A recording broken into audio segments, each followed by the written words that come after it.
All right, you are now tuned into the Rotated Views podcast. I am your host, Jimmylee Velez. I'm here with Goose, Heck, Gabe, and Nate. Why and how things work. In this episode, the crew welcomes special guest, Nathanael Garrett Novosel.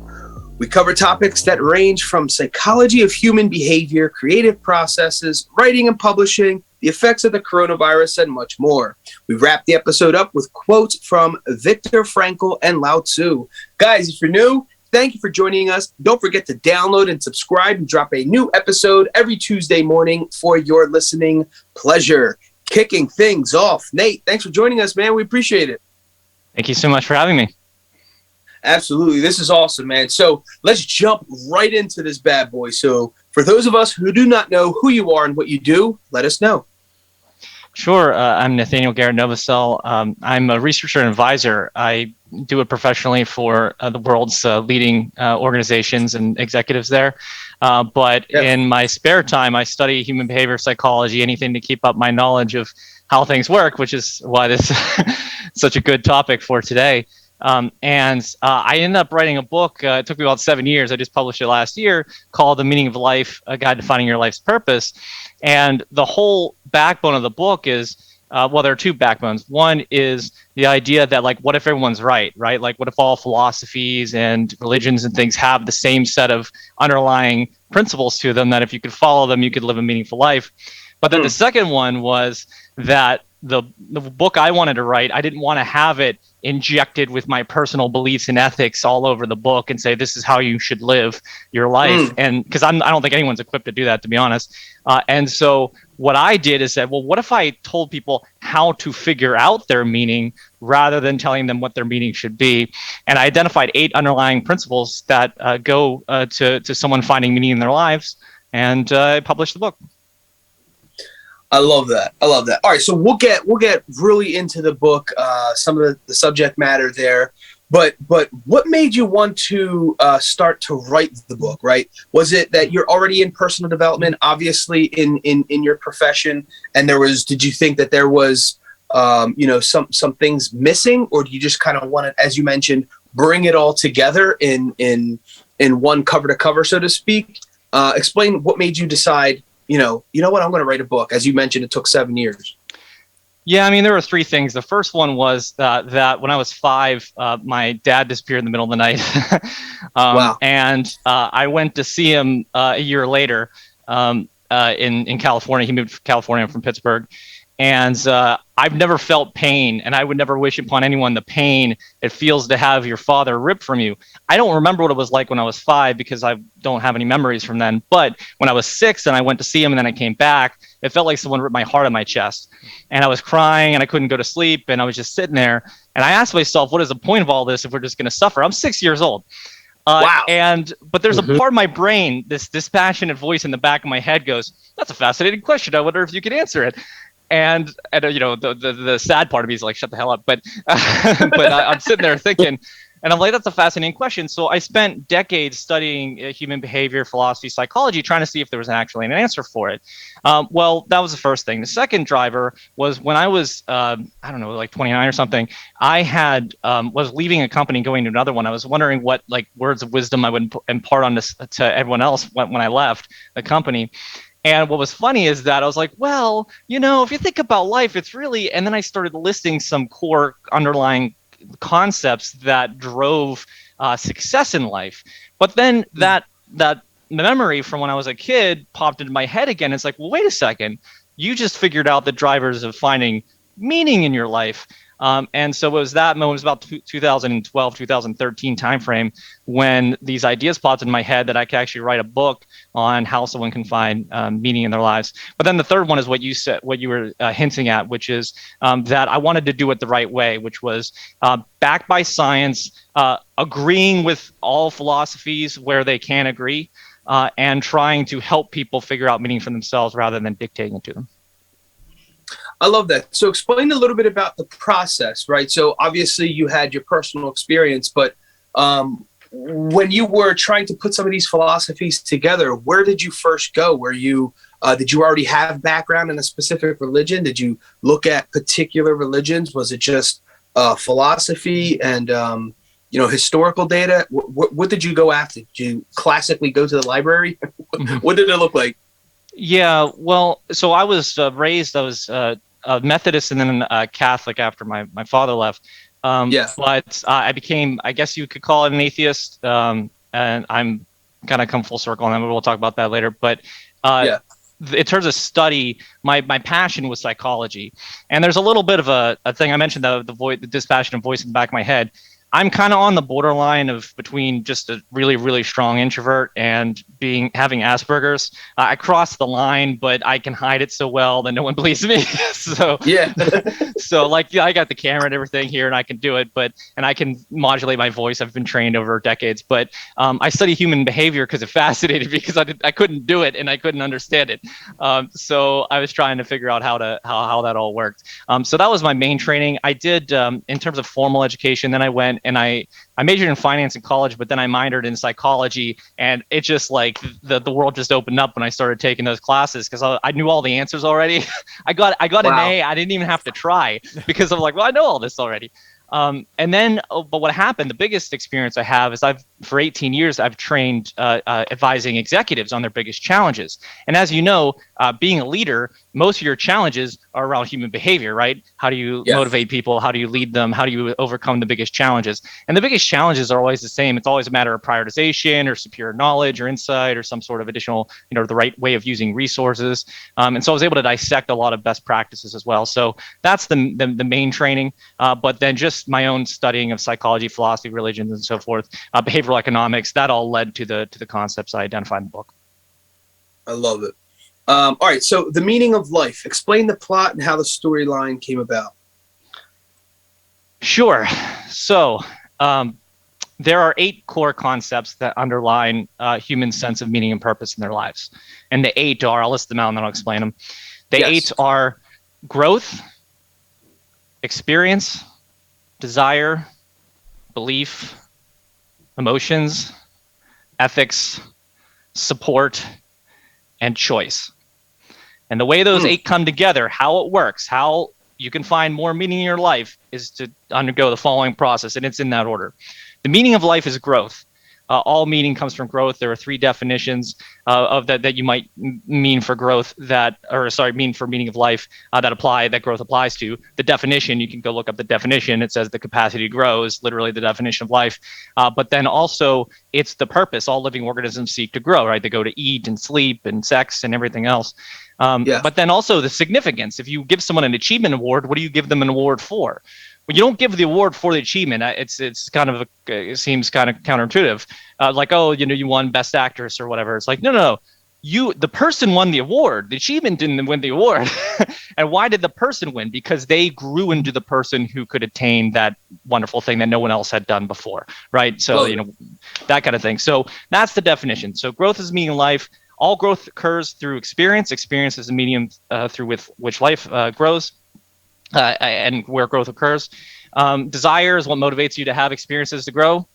Belief is what sustains you through adversity. So if you have some setbacks, you need to believe that you can keep moving forward or you will stop and you will stop growing. Emotions are your feedback mechanism. They tell you whether your desires, beliefs, and experiences are in unison. When you feel good or if you feel bad, then there's something in conflict. Ethics are the rules you follow to make sure you maximize your own growth while minimizing harm to other people, because we live in a society. Support is cooperation, so you can grow more if you have help than if you did it by yourself, as shown by the number of people on this podcast. And then finally, choice. Everything you do is a choice, right? So there are things that are within your control, things that are outside of your control, but it's the stuff within your control that really matters. And it's what you do with the choices you make in your life that end up shaping your own destiny. I love that. So where do we jack it all up, man? So what is stopping someone? Is it all 8? Do they all have to be firing off at the same time? Can you focus on one at a time? Explain why someone doesn't grow, and what's the approach to grow? Oh man, there's a ton of things, and we're going to talk about the coronavirus later. So I'm going to hide. One of the things is the world we live in that kind of causes people to do things that aren't what they probably truly want to do. But I'll save that one out for later. So one of the biggest issues is people think that the meaning of life is not growth. That's the biggest problem, right? What's the number one that everyone thinks? They think it's happiness. And I can tell you definitively, objectively, without exception, that the meaning of life is not happiness. It is not, truly. And let me tell you, let me quiz you guys. What is the purpose of going to school? Education. To learn, right? Yeah. Learn, yeah. Okay, why didn't you say to get an A? Great point. Because the A is not the point. The A is the feedback mechanism that proves that you learned. Happiness is the feedback mechanism that tells you you're growing. So yes, being happy is a good indicator that you are living your fullest life. But just like you can cheat to get an A, you can cheat to be happy. You can do addictive behaviors. You could do all kinds of chemicals, and all those things can make you happy. Put that in quotes. So you can cheat to get an A. You can cheat to be happy, and that's why people who keep seeking the next high and the next pleasure are not truly fulfilled happy. They are pleasure happy.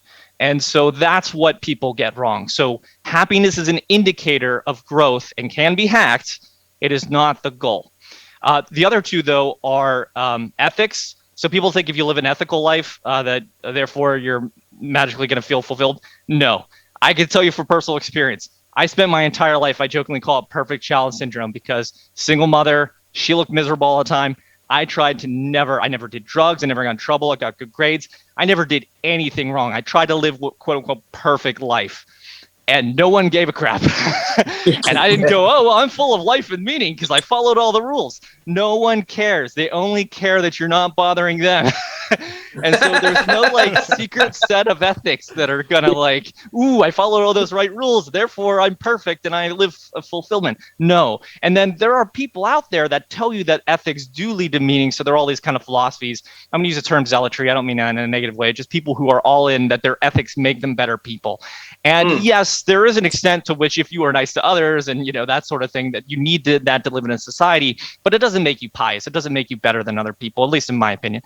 And then the third one is a lot of people are looking for an ultimate goal in life. And that is one of the worst things, the worst ways to think about it. I mean, imagine if you're Peyton Manning or Tom Brady and you were at the top of your game and you're one of the best football players of all time or quarterbacks of all time. And then your body stops, your body starts to break down a little bit because you get older. And then you stop playing football. I mean, if your ultimate goal is to be the best quarterback ever and you achieved it, what do you just go back in a shed and kill yourself? No. I mean, Peyton Manning is a businessman and he's a pitch man. He's really funny. He does a lot of comedy skits. He's on the ESPN thing. So the Monday Night Football, and he's amazing. So you continue to find new ways to grow. So people who keep seeking that ultimate final goal, first of all, they think it's universal, and that is bunk. It is not universal. There's not one goal that everyone's supposed to attain. Again, growth is not really a goal so much as an ongoing, forever kind of point, rather than a final goal. But then secondly, they think that there's one goal for them, and then they've attained it, and they'll be happily ever after. And feel free to make fun of and blame the fairy tales for that somehow you live happily ever after. There is no such thing. Your body is actually chemically, it's intentionally chemically supposed to take you back away from happiness to boredom when you stop growing. That's why people get bored. That's why people get frustrated. That's why people get annoyed. That's why because they're not doing things that are achieving growth goals anymore. So then they go, what am I doing? And it motivates you to move forward so you can be happy again by achieving more growth goals. So that's probably the number one thing, is that people just get the meaning of life is wrong.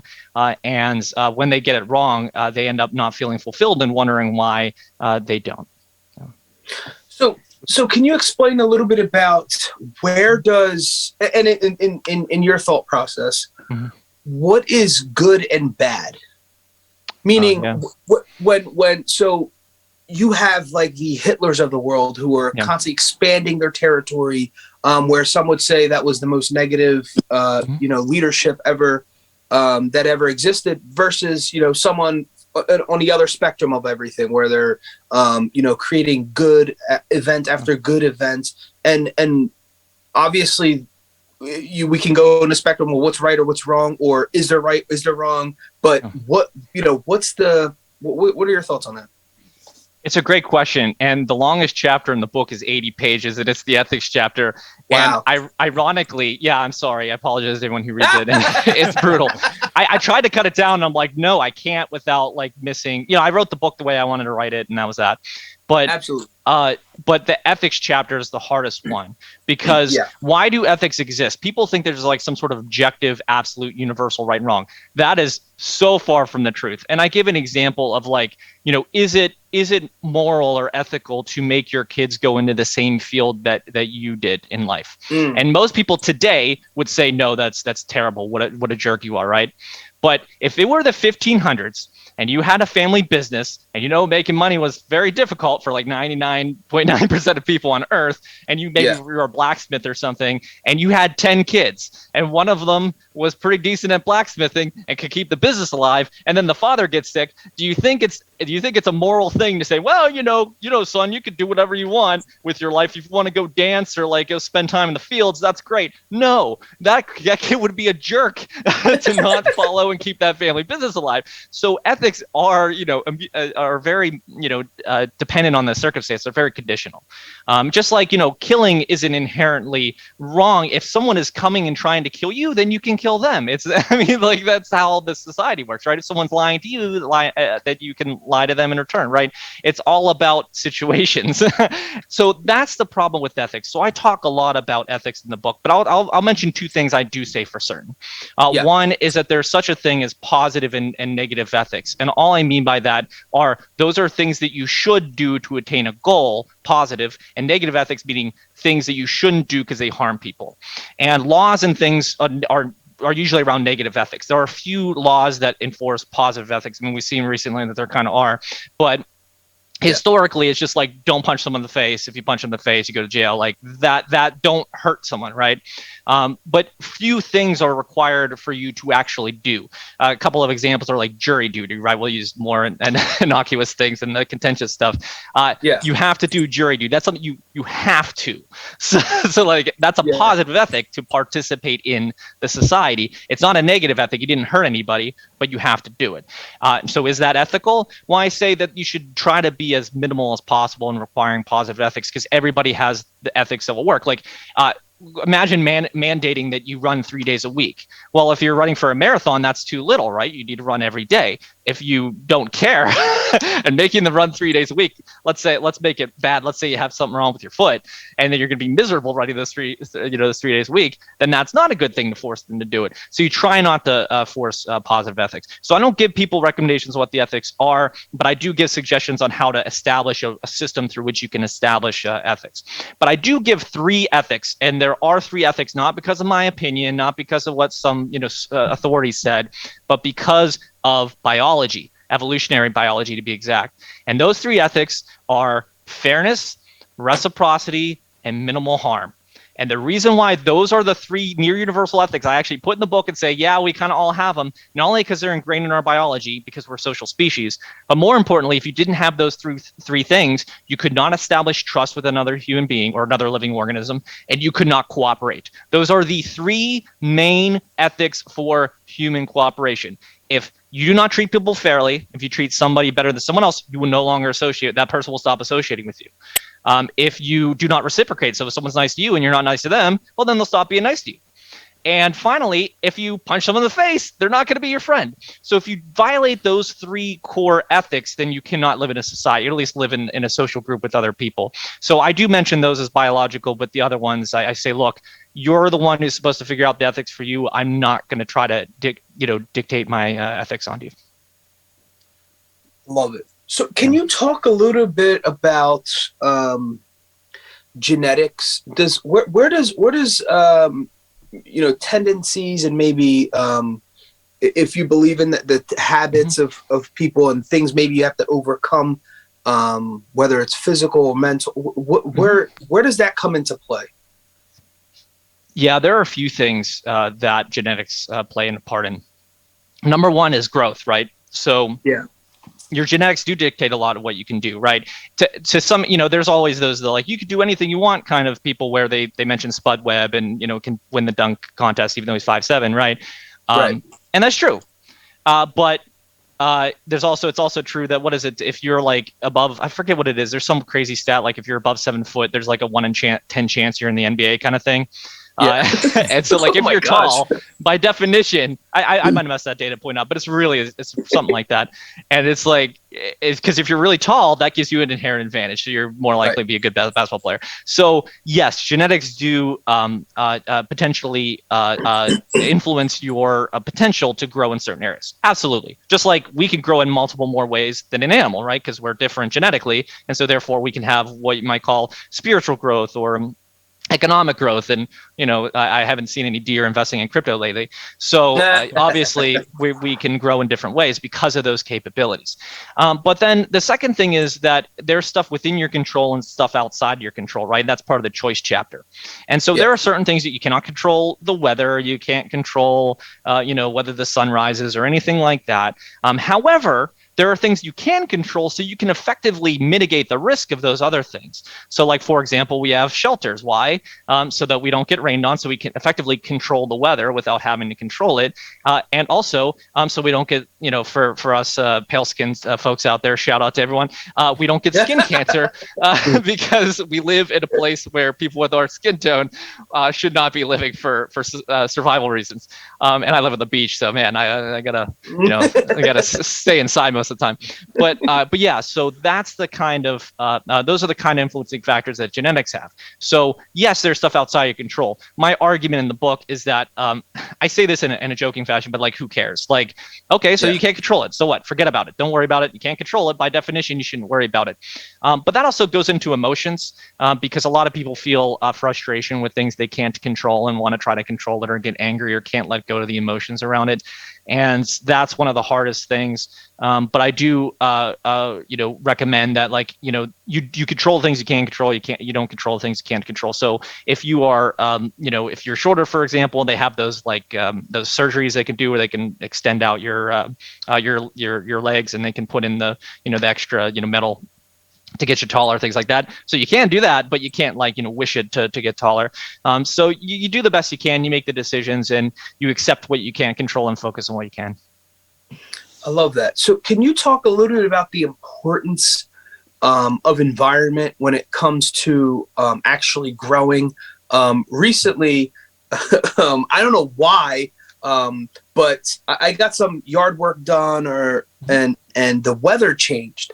And I, for whatever reason, just out of natural, there's a bunch of bald spots on my lawn. So I, made it, got some fertile, fresh soil, threw some seeds down, and just out of natural, just because I didn't want to see, my neighbor's telling me, he's like, the environment's not built for the seed to grow. You know that, right? It's too cold.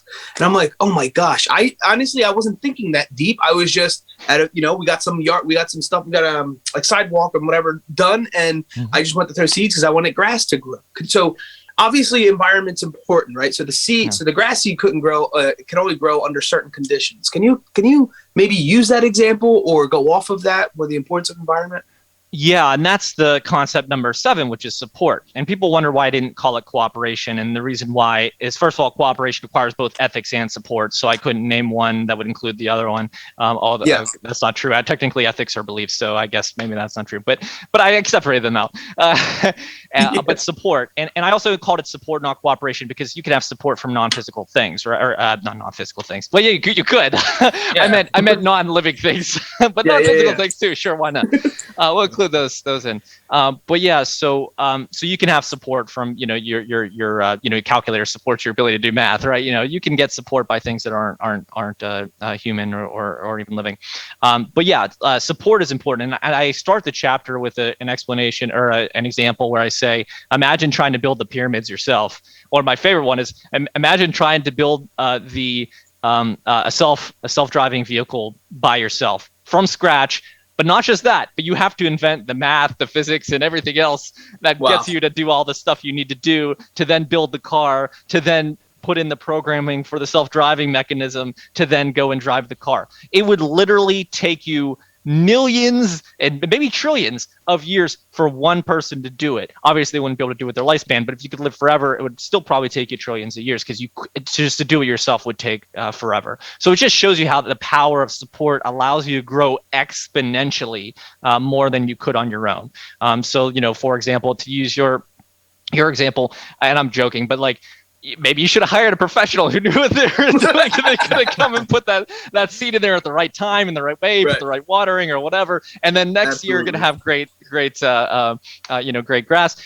Now maybe you're going to have crappy grass. I'm kidding, but in all seriousness, that's the kind of thing where it's the support from other people. From you mentioned, the environment could be just luck through like rain and stuff.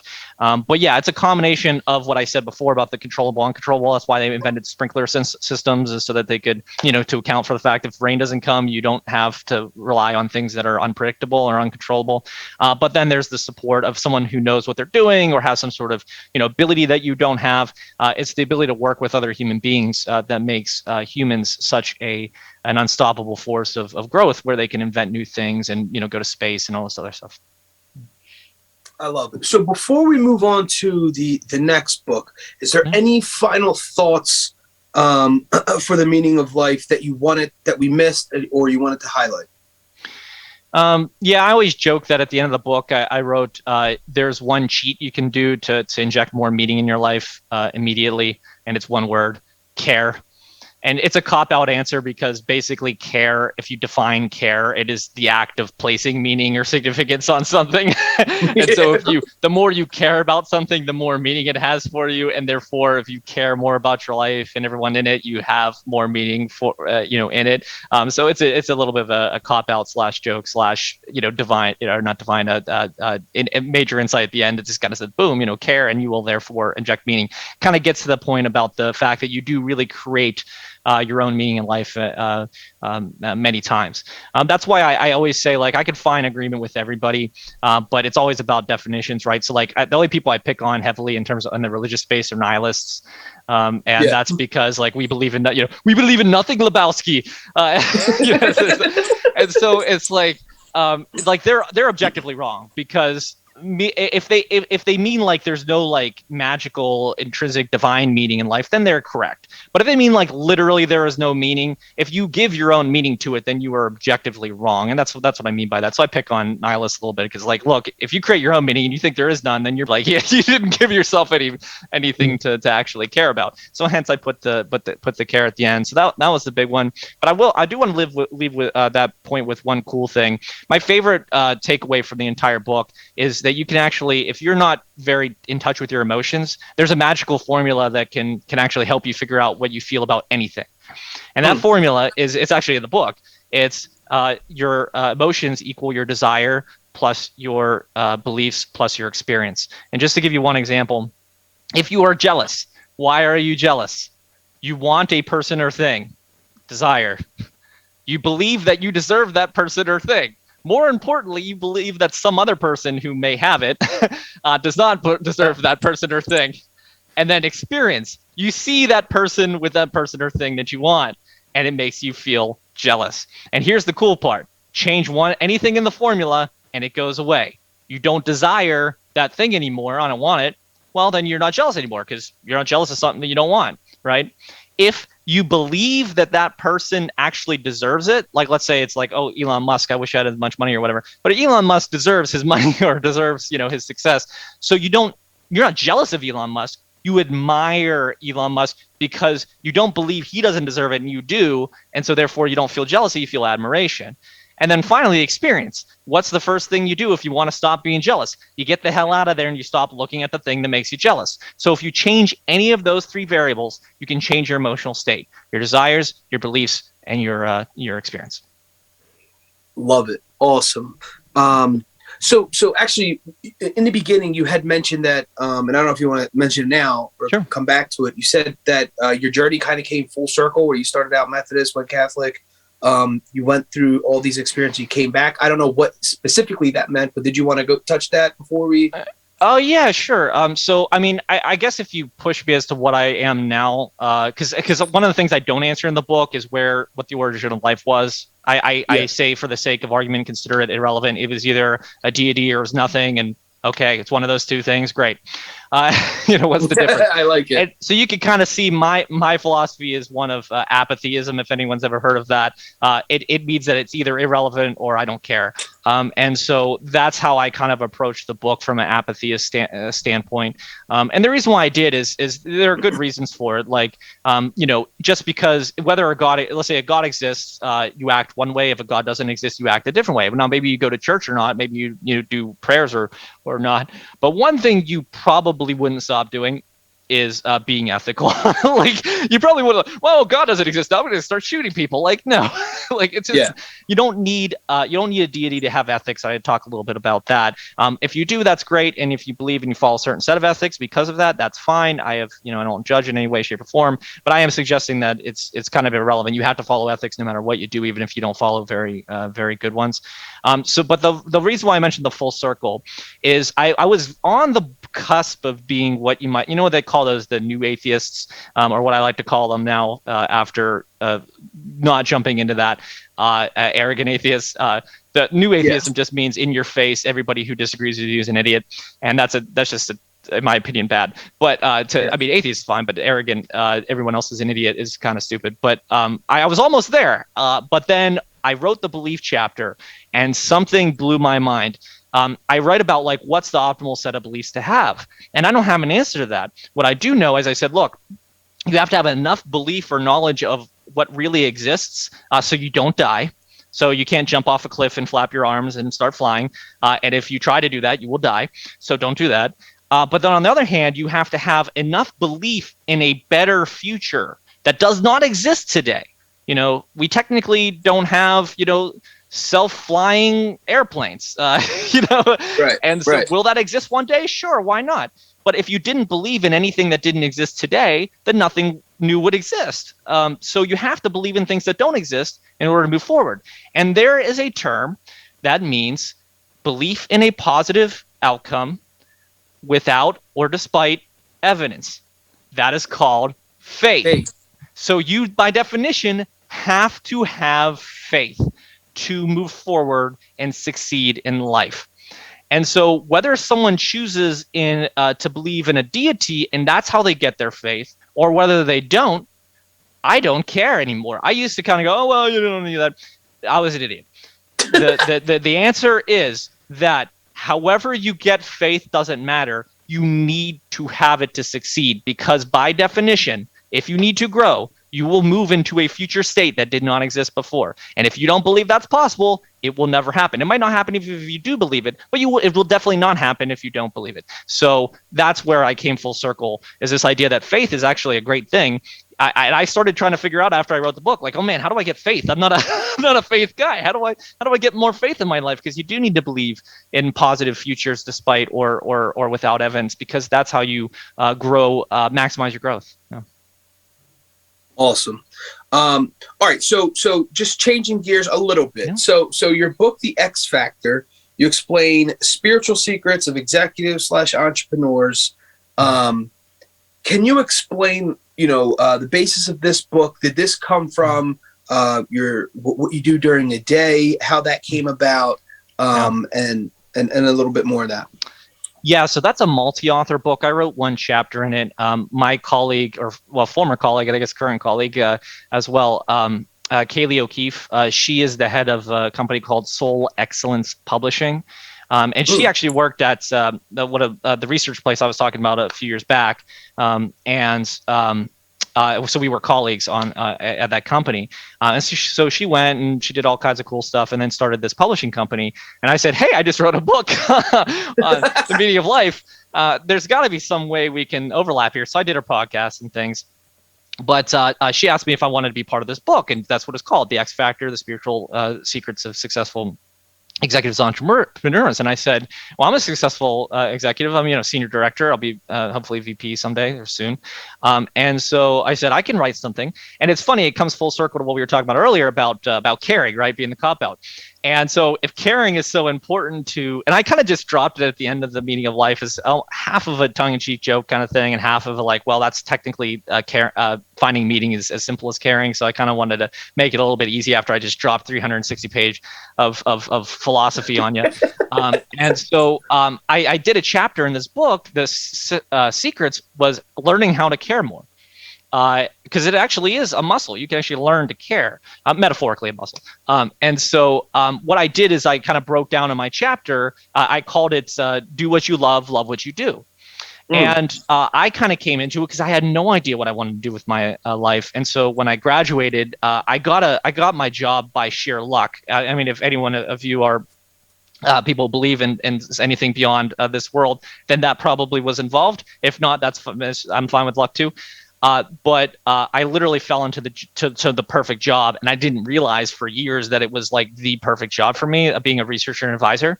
Because all I like to do, I just realized like, hey, what do I like to do? I learn and I teach. I was like, oh my God, that's what I do for a living. Oh my God, that's amazing.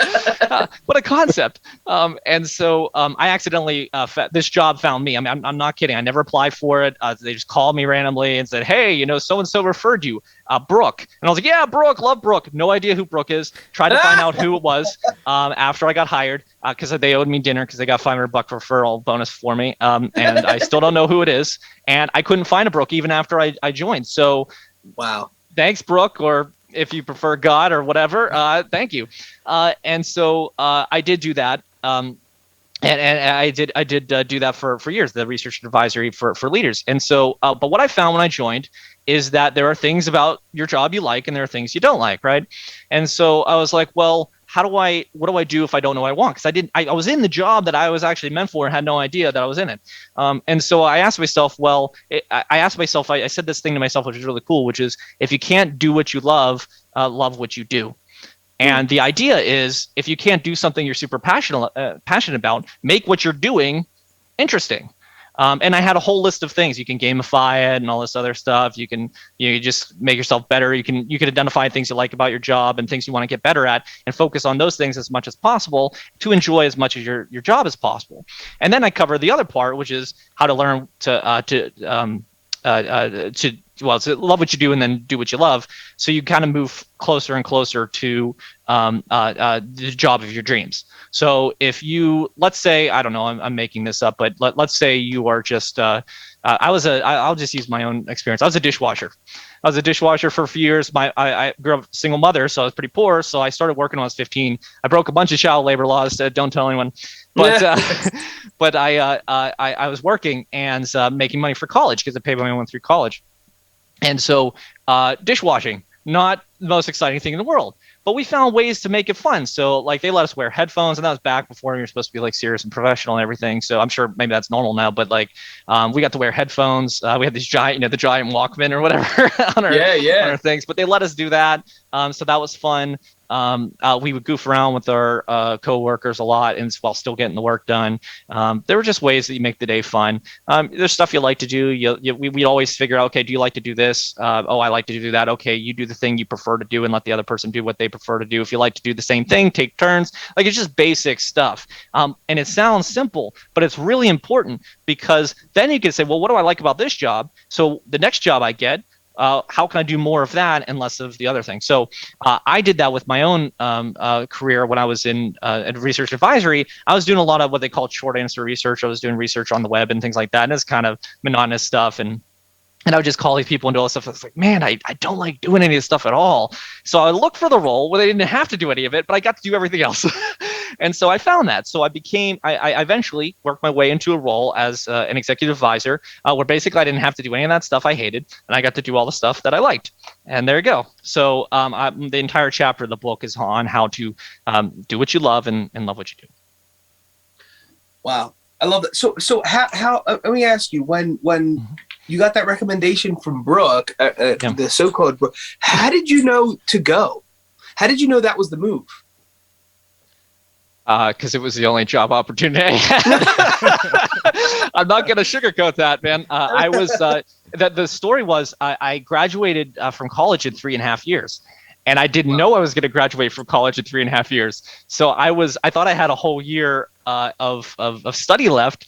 And then I looked and I went to sign up for my classes, and it turned out that I only needed 4 more credits to graduate. I could have graduated 3 years if I would take one more course somewhere, or 3 more credits or something like that. So I think it was 3. It was 1 course. So I only need 1 course to graduate. So that's what but it ended up working out because I took that semester where I only needed 1 finance course because that was my major. And then I took all the other ones. I took psychology courses to get a psychology minor. And it was the greatest semester I had because I was actually interested. I was falling asleep in all my finance classes. Man, it was brutal. It's like, I thought I liked money and stuff, but doing compound interest and all this other crap and Kagers. Kager is not the fun part where you're upside down drinking alcohol. It's compound annual growth rate. And I'm sure no one cares about that. I'm sure they're bored just hearing me say that, but they're thinking about beer. But like that, I love psychology. And so while I could have graduated 3 years, I didn't. I'm so glad I got that extra semester to do all kinds of cool stuff. But then I graduated and I was completely without a job and without any idea of what I wanted to do. And I was kept putting off what I wanted to do and thought I had a whole extra 6 months. I did not. So I applied I just threw I think Brooke got my name, my resume from Career Builder or Monster or whatever the ones were back then. And it used to be the $500 what do you call it? The $500 referral bonus was so that if you referred someone, so people would just take the resumes off these sites and start sending them. And I think that's what happened is that Brooke, if that's her real name, had submitted one of those resumes off the web, and I got lucky. I have no idea how. But I will tell you this though, it was the only one I had. It sound like research sounds cool. I would have done anything as long as it was in the white collar world. I was professional world, and I got to do cool stuff. But I did learn after. It took me about 6 years. I know that's kind of slow, but it took me about six years because I was like, oh, I'll go to business school or I'll do this or I'll do that. But I kept getting promoted because I was good at what I did. And I started to ask myself finally after like 6 or 7 years, I asked myself, what do I really like to do? And that's when I said, well, I like to learn. I like to teach. I'm like, wait a second, that's what I do for a living. So I did end up finding out that I was good at it and liked it. I love it. All right. So let's talk about some exterior forces. As mentioned earlier, some things we cannot control or some things that we can control. So I want to talk about, because everyone obviously in the last year and a half, 2 years, whatever it's been at this point, 2 years, I guess, with the coronavirus and everything that has come out, there's obviously throughout history, there's dates and times where there's major shifts in humanity, regardless whether they're good, whether they're bad, whether, indifferent. What do you make of all this? What are some of the positives that come out of something like this, a pandemic, and kind of what's your take on it all? Yeah, so this is one of those, like, did you really want to do the thing you said you always wanted to do kind of situations? Yeah. Because, everyone says, oh, I'd write that novel if only I had time. Or, I would do this thing if I only had time. Oh, I have a project around the house. This is a put up or shut up time.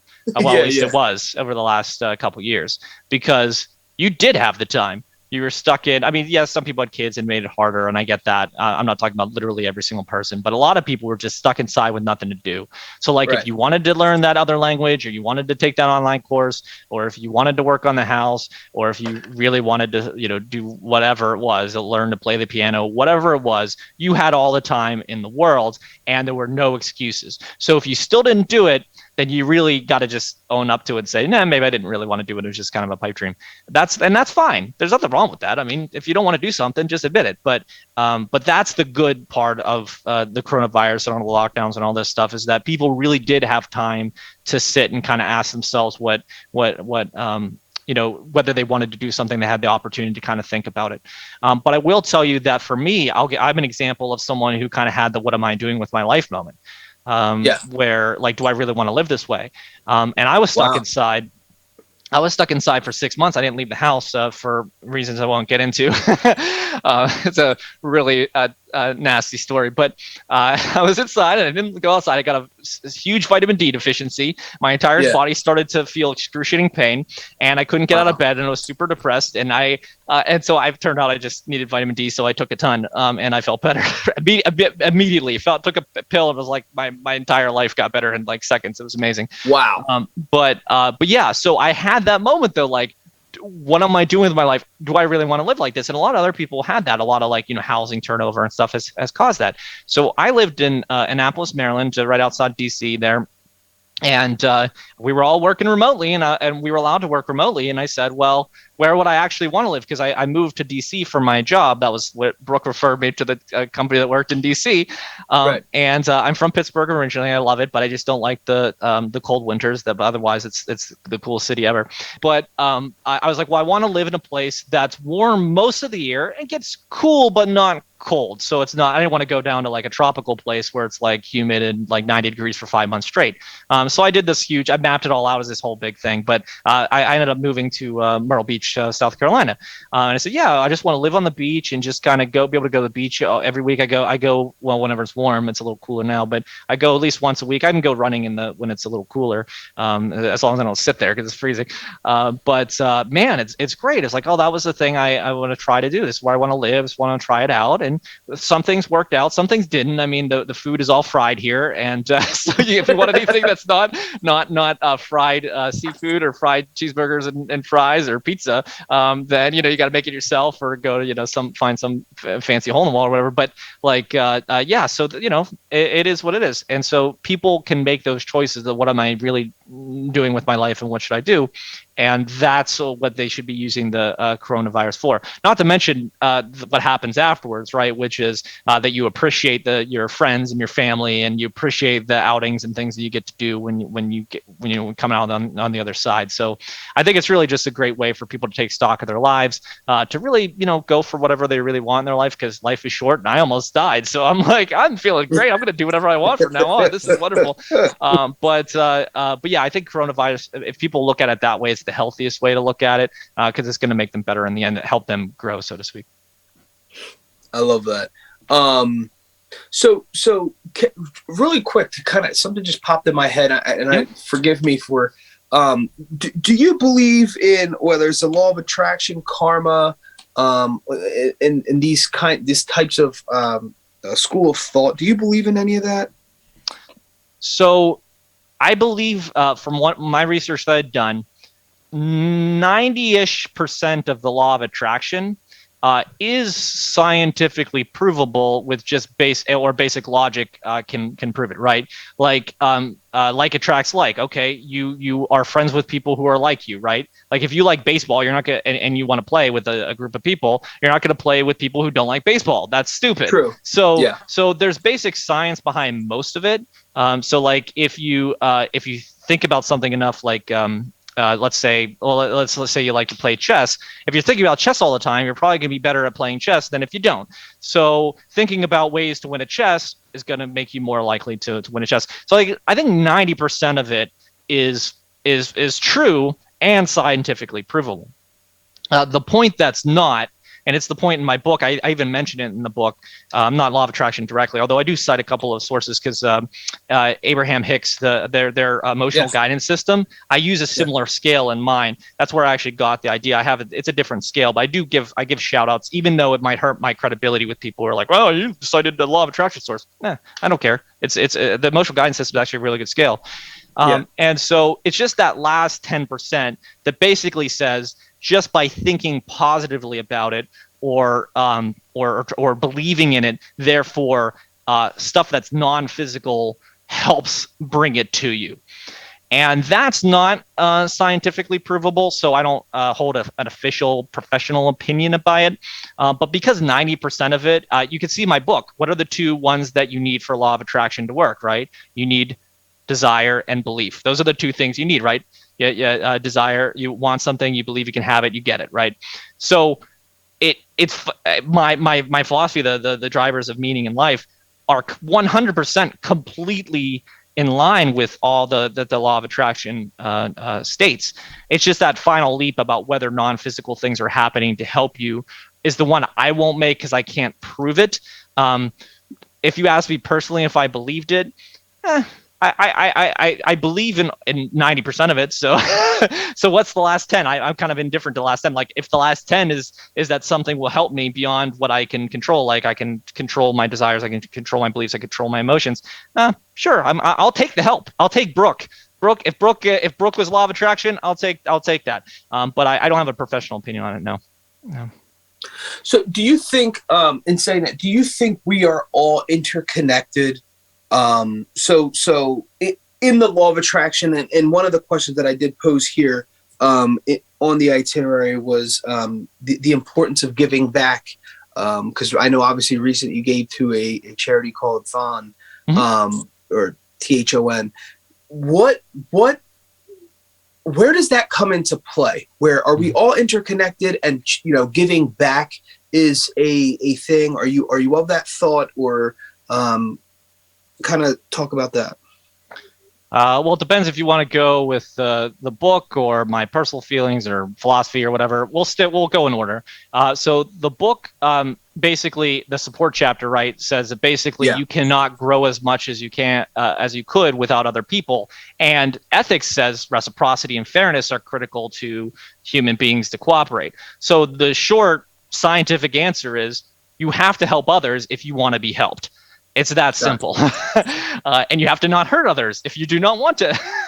If you don't want to be hurt, then you can't hurt other people, because then that's why hypocrisy, although I don't even think I mentioned hypocrisy in the book, but hypocrisy is everyone's biggest, they hate it. Everyone hates it. It's their biggest pet peeve, right? Why? Because it violates the biologically ingrained ethics of fairness, reciprocity. And if you're a hypocrite and do something and then force other people not to do it, and that would hurt them, then your minimal harm is you're violating all three of the core biological ethics. So from a book standpoint, I say, that of course we all need to help each other and live in a society if we want to grow. And so helping other people when they need it, just because you would want to be helped if you needed it, absolutely, definitely part of meaning. Not to mention that one way to grow is fostering other people's growth.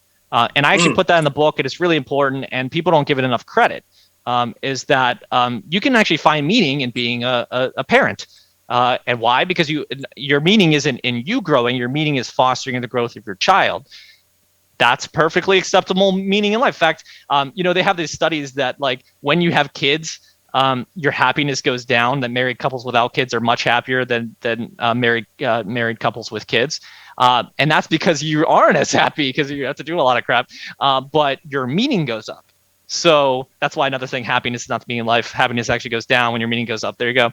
But that's what by the way, I have entire sections in each chapter that try to fail to disprove that these things are the factors, because it's good scientific rigor. But the book says that from a philosophical or scientific perspective, everyone knows. Well, I'm sorry, not everyone knows.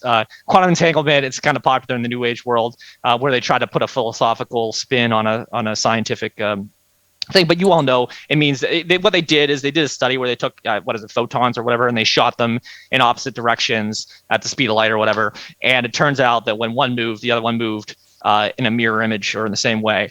We call quantum entanglement, that one things had taken up the same space, that they had some sort of relation to each other, even if they were really, really, really far apart. So they should have no logical reason of affecting each other, but they somehow do. And so New Age folks take that to say we are all interconnected, and we're all one big beautiful universe and all that other fun stuff.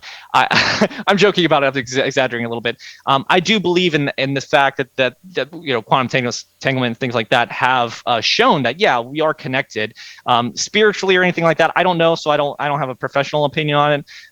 Personally, I do believe that in terms of, like, are we connected in some way? Like, we're all human beings. If we're capable of empathy and connecting with other people, it's important to our own self-esteem and our well-being. It's important that you have social connections, and that's biology as well. I'm sure there's room for that. But you mentioned Thon. Penn State Dance Marathon helps kids with cancer. It's a 46-hour dance marathon by Penn State. That's my alma mater. The proceeds from the X Factor book, we just made a $500 donation with the proceeds. It was like 99-cent book. As we sold, I don't know, Amazon takes a huge cut, so it's like sold like 1,000 copies or something, and 500, which are the proceeds, would go to Thon. Helping kids with childhood cancer. Yeah, so I think it's really important. It's important for meaning. That's part of the support chapter and part of the growth chapter. Excellent. I love it. Now I know, you took 7 years to get this book out, so there's no rush here, but is there, any future projects that you're looking forward to work on? Obviously, the goal here is, marketing your current projects, but is there things that maybe you want to add on? Is there sequels to these things? Any thoughts on what the future holds? Yeah, there are two ideas I have, and I'll tell you, even though it creates that like, will I ever come out with it thing, and it's embarrassing, right? We're gonna hold you to it. Yeah, I'll give you two ideas, but don't hold me to them because I'm not sure. But one that I've been kicking around is on truth. I have a whole outline for it, but I'm just not sure if I can do it justice. It's a hard one. So I'm trying to dissect truth and like what it means and what it is and why it matters to people and how you can, find it. Kind of in the same way people are looking for the meaning of life, they're looking for truth, right? So I'm trying to figure out how to break it down because basically I'll summarize there's a whole bunch of factors like being honest and persuading people and all this other crap. But basically there are two schools of thought, right? There's objective truth and then there's your own truth, right? The my truth thing that's been popular these days. And the answer is kind of both. And there's also a point of like, does it matter what's true if everyone believes it, right? Like I always use let's imagine O.J. Simpson didn't do it, but everyone believed he did. Would it matter that he didn't actually do it? I mean, if everyone acts as if he did, then does it matter? It's like, ugh. But on the other hand, people say the truth does matter. It matters whether you do something, whether or not other people believe it. So it's a really hard thing I won't get into. But I'm thinking about writing a truth book and how to dissect how people can figure out the truth, because I think the biggest problem today is that people kind of pick their little political world that they want to live in, and then they just listen to whatever those folks say, and that is the truth. And the opposite side, their stuff is false, like misinformation and false narratives and things, and that's just not true. There are multiple facts. Just because people can come to different conclusions from the same set of facts, and they can look at it differently and prioritize different things. So most political arguments are really just matters of priority and not on absolute truth, right? So like if you take something as controversial like abortion, it's like, well, should you allow it or not? It's like, well, should you have control over your own body? Yes. Should you not kill life? Yes. So which one matters more? Which one wins? And the answer is, well, for the first, until viability, let's take the bodily autonomy, and that's a priority. So that wins. But then after that, the person's life becomes more important, so you can't do it now. And that's what most countries come to an agreement on. And that's not like whether one is wrong and everyone else is completely right. It's to say that someone came to some sort of drew a line somewhere that said this ethic has more priority up to this point, and then this other ethic has a higher priority at this point. And if people could just accept that, then I think the world would be a much more cooperative place. But the other book I'm going to look at is, and this is stupid that my colleague at work actually gave me the idea, and I'm such an idiot. But it's called The Meaningful Enterprise. Like, I advise executives for a living. We live in the meeting generation where everybody's looking for meaning fulfillment in their job. And here I am, wrote a book called The Meaning of Life with the 8 drivers of someone's sense of purpose. And I didn't think to apply it to the workplace. So I give my colleague credit for that. I think I called it, I wrote a title. As soon as he said it, I wrote a title immediately. It was like The Meaningful Enterprise, and it was like the drivers of meaning and applying the drivers of meaning to organizations or something. And I'm going to basically take my previous book and I'm going to write the same exact structure, but I'm going to explain how all these factors can be applied in your place of work, in a business, in a company, to actually make people feel more meaning in their jobs. So those are the 2 things I got in the hopper. Am I actually going to do them? We'll see, but maybe it's not for another 7 years. But that latter one seems pretty something I could pretty much crank out if I wanted to. So we'll see. I love it. All right. So a question we ask all of our guests, and I would like to ask you, if you do not mind, how do you manage work-life experience, right? So as sometimes it seems like a very general question, but also so on a personal level, right? On a personal level, you're growing and you're aiming to improve in specific areas. Like I always say, to become a better version of yourself and improve. Obviously, that's going to translate into what you do for work or what you do as a professional, your business, your product, your service.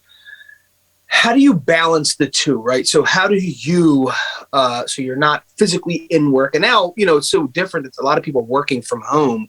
That separation sometimes becomes blurred. Well, where are you at with all that? Oh man, I mean, personally, I'm the wrong person to ask. I'm terrible at that. I had a cycle for a while because when I was going through all my pain and issues, I couldn't sleep very well. So it turned out I would like try to sleep. I wouldn't sleep all night. I would go start working and like a zombie, and I would work, and then I would go through like 8 hours worth of calls and meetings. And then it was like around 4 o'clock or something, and I'd go take a nap, and I would actually be able to sleep for like 2 or 3 hours, and then I'd get up, and then I'd finish working. So I'd work from like 7 to 9 or whatever. So like then I would like then I would try to go to sleep, and I wouldn't be able to for the whole night. The cycle would continue, and of me being a zombie. So like, yeah, no, I'm not the right person to ask, but I will tell you from a professional standpoint how it actually works, and you can use that. I talk about competing priorities in the book heavily, and the thing that a lot of people get wrong, I call it optimal growth, not maximum growth, right? Because there are a lot of people who probably don't like maximum growth, even though they like doing the thing that leads to it, like eating. And so maximum growth probably not the right term for it. So I call it optimal growth. And what I mean by that is that you have a whole set of things you want to achieve, right? You have a set of goals, a set of areas you want to grow. You want to have friends and family and kids and money, and you want to have maybe be good at a skill or trade. Maybe you want to grow your knowledge and learn. Those are all growth areas, and I have a whole list of like 18 or so different areas, and there are, I'm sure, a million more. But my point is that they all compete for your time, right? There are only some that don't, right? So like you have to, sleep does compete for time, and you don't have to do it, but you kind of do. But like your body is gonna grow regardless of as long as you eat, drink, and sleep and so forth and breathe. Then your body is probably gonna be able to take care of itself. You do other things while you're physically growing, for the most part, like if you're a kid, right? But then there are other things that compete. So like, let's go with the harder physical growth, like you actually work out to get muscles, right? So if you work out, well, then you can't spend the time, going and learning language or doing other things. That's why audiobooks are very popular right now, because they want to be able to jam those things together. I can work out and learn and learn about how to write the next great American novel at the same time. Right. And so people are doing that kind of stuff. But at the end of the day, you only have 24 hours a day, and you only have so much time in your life. So the goal is to figure out what matters to you and try to prioritize accordingly. I know a lot of people get dinged for prioritizing their career over other things, especially the whole thing like, dad was never there kind of thing because he's working all the time. But I totally get where some folks are coming from, that they have these competing priorities and they have to make choices. And that's what everyone's going to have to do. So I basically tell people is how to do. I have all this stuff. I have this whole decision framework for prioritizing. But you take decisions you have to make in your life and figure out, okay, well, what are the criteria used to make these decisions? What are the priorities I have? And then therefore, what am I going to do? So if you want to do all those things, have it all, as they like to call it, figure out, okay, how much time do I have to work to make the money I want to work and or to make and develop in a career as much as I want to? How much time do I want to spend with my family so I don't feel like I haven't been spending enough time with them? Do I need to keep myself in shape? How many hours per week do I have to work out so I feel good about how I look or how I feel or how healthy I am or fit I am. And you just kind of do all that and create a model and say, okay, this is how much I could fit in these days, and this is what I'm willing to do to get there. And there are plenty of people who have, American dream is to like work really hard and not have a lot of those like downtime, leisure time to make a better future for your family, for your kids. And they're willing to do that. And that's what gives them meaning. So I'm not one to judge and be the arbiter of like, well, you should work this much and have this much personal time. If you want to work, 20 hours a day because that's pushing your career objectives and your salary objectives and all these other things, great. If you want to raise a family, and that's a priority for you, you have to at some point sacrifice something else because you can't do it all with as much, you can't put 8 hours a day in everything. So make the priorities, make your choices. And as long as you can, they always say, look back from your deathbed and say like, anyone says that, I wish I would have spent more time with family. If that's really true and you really do feel that way, then make sure you spend more time with family. Just make sure you don't live with any regrets. So prioritize the things that matter most that you won't regret when you're older. Yeah. I love it. All right. So my final question, and then we'll get some of the items where folks can connect with you and reach out with you. What's your recommendation for someone who's listening to this right now? Initially, we had a totally different question, but now really getting interested in everything that you're saying. someone wants to grow, let's just say, and you're like, you know what everything he said resonates with me, but it almost seems overwhelming. Where should that person start? I always say, if you don't know what to do, if you know nothing else and you just say, where do I start? Seek meaningful growth opportunities is it. So just identify something you like. It's very simple. Identify something you like and have that experience. And if you like it, continue. If you don't like it, stop. And I mean, it's really that simple. That's a lot of people. In fact, unfortunately, I learned the hard way from some family members who I wish, the people in your family are the people who won't listen to you, right? So I wrote this book, and I feel like I could just hand it to some of my relatives and just say, read it, damn it. But because this will benefit you. But I've known some people, for example, who just wouldn't take it upon themselves to take a shot because they're like, well, I could be wrong. And it's like, you could. But how do you know if you're wrong until you do it? And it turns out it wasn't right for you, and then go do something else. It's not like once you start a job, you have to do it forever. I mean, we don't live in the time of where, I mean, my uncle and my grandfather both worked for about 30 years or so for GM, for General Motors. And I'm really grateful. I only buy GM cars because, in the family, and I exist because of them. Hey, I'm going to keep buying their products. But that's not the world today, right? So you work for 2 years and go do something else. You work for 2 years and go do something else. So they're like, well, I'm not really sure if this is right for me. It's like, okay, well, how do you know? Now, granted, if it's like, oh, I don't know whether cutting off my arm is a good idea, maybe you don't do that and, and just trust that that's the wrong thing. But getting a job for a month or two and then finding out, oh, maybe I'm not a good fit for this, is not the same thing as cutting off your arm. You can get another job. So you really just need to get that experience. And I think the biggest, people are afraid of failure. And that's, everybody's, I'm afraid of failure. But I'm saying it's stupid, and I'm talking to myself, talking to everyone. I'm stupid too. I'm not being better, holier than that. But it's dumb, right? Because what happens if you fail, right? You try again. I mean, what is it? Basketball players are only 50% from the field or whatever. Quarterbacks complete 60% of their passes. I mean, people are failing 40% and 50% of the time. So and these are the best people in the world at doing. Baseball's even worse at batting. Yeah, 300, right? 300 is good. So try something. See if you like it. If you don't like it, do something else. It's that old fatherhood advice, hey, this hurts. Hey, stop doing it. And so try it. If you don't like it, do something else. And people are just so afraid of failure. They're so afraid of picking the wrong things. They're so afraid of what other people think of them, and people are going to talk bad about them on social media or whatever, that they just don't try. And look, I don't blame them, because there is a real fear today. That's why so many people are fighting for to be able to put your ideas out there. And so many people are afraid to speak. You're going to inhibit a lot of learning, because people are not sure, and growth, because you're not sure what this is right. And they're like, oh, if 5,000 people on Twitter are going to bully me for the rest of my life if I say 2 + 2 = 5 or whatever, something that's wrong. And I do believe that those people are fighting for people's right to explore ideas that other people might disapprove of, just to see why it's wrong, to understand, so they could be better people. I think that's important, and I'd recommend anyone who has to take that first step, have experiences, do research, anything, and just look at it and say, do I want? And just ask yourself one question: do the thing and say, do I want to be better at this? If the answer is yes, that's a growth area you could do. Do I not want to be better at it? Let's say you play the guitar for 5 minutes. I don't know about this. No, then stop. Do something else. But don't buy the guitar. Go try it first. And so a lot of people either do stupid stuff where they jump in too hard and then feel sunk cost fallacy and say, well, I got to keep doing it because I did this already. Or people kind of play around and don't give it enough time. But really just experiment. Give yourself time to learn to like something. Give yourself time to see whether it's good for you or not, whether you're good at it. Don't let initial discouragement just stop you cold. That's Carol Dweck's growth mindset. So follow that. Read that book if you. It actually proves that growth is meaning life psychologically. And I didn't read it until after I came up with the ideas, but I read it. I was like, hey, this proves my whole thesis. There we go. But yeah, you definitely want to just try, experiment, have experiences, try new things, find something you like, and then keep doing it.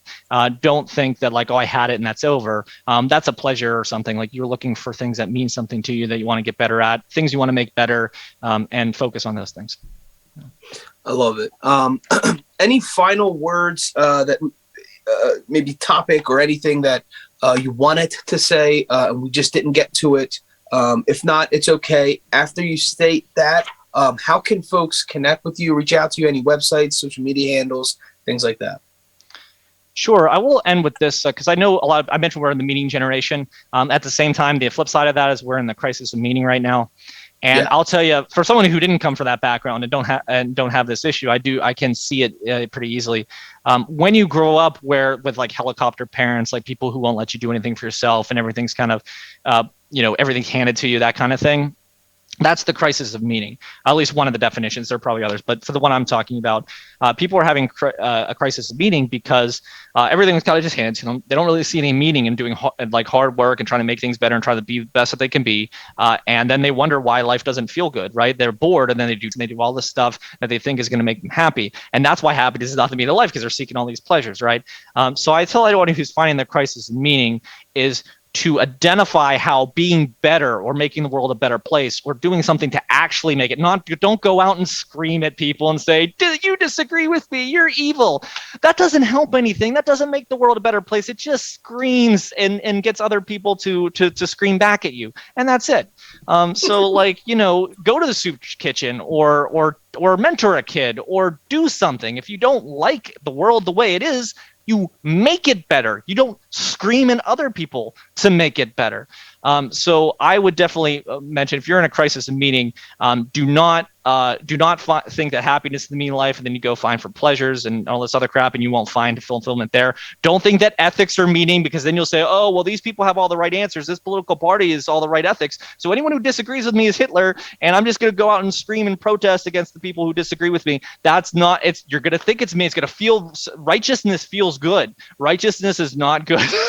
So, righteous indignation, it feels great, but it has no actual value whatsoever. So do good. Don't lecture other people about being good. And so that's the crisis of meaning, wherein if you want to break that crisis, go find meaningful growth, help other people, make yourself better, strive to be more, strive to make the world a better place through your own actions to make it better, not by screaming. That's the stuff that will overcome the crisis of meaning. And then you asked me about the websites. yourmeaninginlife.com is my website. I have a blog there. It's like the second or third most to like Mark Manson. Shout out to him for his, he wrote a book with a curse word in it, and therefore he sells millions of copies. Good for him. He also, by the way, he has one Meaning of Life blog post, which is the meaning of life is a hand sandwich. And I find that kind of silly, but I get it. He was meant to be silly, but I think it's, I don't think it's as useful as mine is, but everyone's got their own opinion. So there's that. At Life the Book are my social media handles, and then you can find The Meaning of Life on anywhere books are sold, like Apple and Amazon and so forth. But The X Factor is just an Amazon book. But I will tell you, it's 99 cents, and I think it will be for the foreseeable future. And if you buy a copy, just 99 cents, all proceeds go to charity, Penn State Dance Marathon. So if anything, just buy the book and show your support for charity. Awesome. Thank you, sir. We appreciate your time. Let's grow together. We like to wrap things up with quotes, and the first one is by Viktor Frankl. Everything can be taken from a man, but the last of the human freedoms to choose one's attitudes in any given set of circumstances. And the second one by Lao Tzu. Be content with what you have, rejoice in how things are. When you realize there is nothing lacking, the whole world belongs to you. Why and how things work. In this episode, the crew welcomes special guest Nathanael Garrett Novosel. We cover topics that range from psychology of human behavior, creative processes, writing and publishing, the effects of the coronavirus, and much more. We wrap the episode up with quotes from Viktor Frankl and Lao Tzu. Awesome. Guys, thanks again for joining us. The Rotated Views podcast was produced for self-development purposes. Huge shout out to our sponsors. This episode is brought to you by the Blessed Lifestyle brand. That is BL3SSED.com. Also sponsored by The Motivation Files Unleashed. This motivational mixtape will be your fuel for success, available on all platforms. Guys, don't forget to visit the website, JimmyleeVelez.com. Follow us on Facebook and Instagram at Rotated Views. If you have any inquiries or questions, email us at info@JimmyleeVelez.com. On behalf of myself and the rest of the crew, we wish you massive success. Stay blessed.